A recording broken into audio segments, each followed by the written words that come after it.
Sorry. Give me a sec.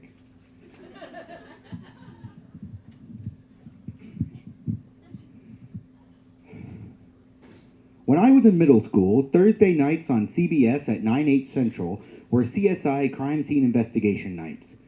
Every week during my school year, my family gathered on the couch and watched gruesome scenes of murder, sex, drugs, torture, and intrigue set on the Las Vegas Strip. Or the Miami beaches. CSI Miami, Monday nights on CBS. It was the time for bonding in wholesome 2003. In summer, the routine was disrupted. No school, no primetime television. I was always a bookworm, so when I turned 12 in June, I convinced my mom to drop me off at the Barnes & Noble in town while she went to work. It was a sweet setup. I made a stack of the books, or manga, which is the Japanese word for comic books, that I had not blown through, and replaced them on the shelf one by one, slurping a vanilla bean Frappuccino the whole way. I wasn't the only kid, though I was the youngest, and often the only girl, who plopped on the floor or took a booth in the corner of the cafe. 14-year-old boys would silently sit on the opposite side of the aisle, minding their own. We kept out of each other's way. This is why it was unusual when one day I could sense someone down the aisle watching me. My gut told me not to look directly up at them.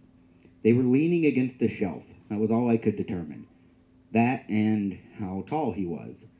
I kept flipping pages, no longer actually reading, until I got to the end of the book, trying to look calm. Already at 12, I could fake ignorance when threatened.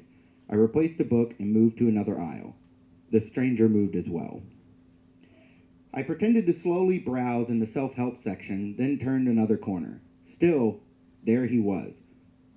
The further from my original spot that I moved, the more I felt sure of my fear. I zigzagged through the aisles purposefully and quickly. By the time I was on the other side of the store and he was still there, I knew that my instincts were right. I reasoned that the safest place was where the most witnesses were, and that was the Pact Cafe. He wouldn't follow me there. I made a beeline for it, sat at an empty table in the middle, feeling safe in a crowd. The stranger sat down across from me. I couldn't not look at him anymore. Something seemed instinctively off about him, between his looming body, gaunt face, thinning hair, and the intensity of his gaze. The middle-aged white man didn't look like good news. He asked me my name. I said Sarah, a lie. He asked me where I went to school. I lied. He asked me several other questions, and I lied. He would never find me, but I kept him talking. I don't know what possessed me in my fear to think as rationally as this. Maybe my many nights of seeing detectives coolly sit across from sick criminals. But I wanted him to stay right where he was until I could figure this out. He next pulled a book out from under the table and asked if I knew what it was. It was a large, hardcover, full-page, glossy color photo book of Kama Sutra I told myself I wouldn't laugh. Sex is so silly to me. A full-page, glossy color photo book of Kama Sutra positions. He must have pulled it off the relationship shelf while he stalked me. He started flipping through pages. We were surrounded by people, and no one noticed a man showing a kid full-page sex photos. He asked me if it looked like fun, and if I'd like to try it. I lied. Yes. I wanted him to feel at ease. I knew what could happen if he got me out the door, or if he felt like he needed to fight or run. I said I was going to buy another Frappuccino. I'll be right back, so stay right there. He believed me and stayed. I waited patiently for the 4 people ahead of me to order. More people queued up behind me. At the counter, a college-aged boy asked me what I wanted to order. I told him what was happening and asked for help. I could tell they didn't cover this in training by the look on his face. Oh, what? Do you want cream in that?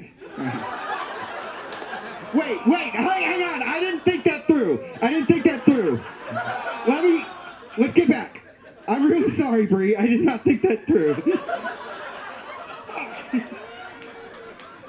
I hate sex! Ugh!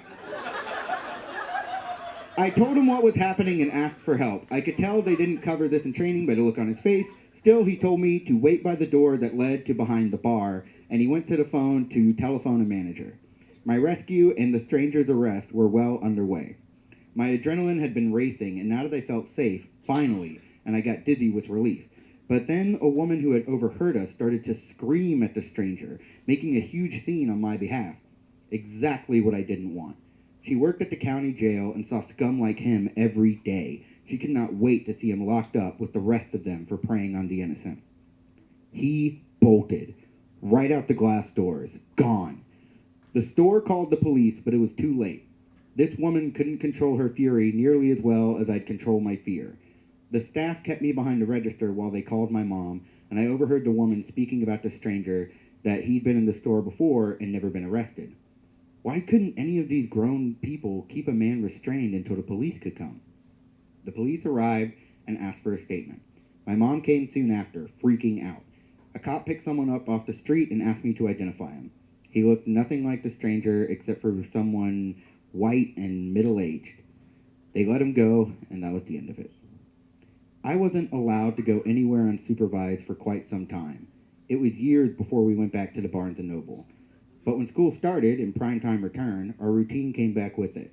I still don't know how I maintained the control that I did. Maybe if it weren't for the actual criminal justice system employee, my plan would have worked and the predator would be in jail.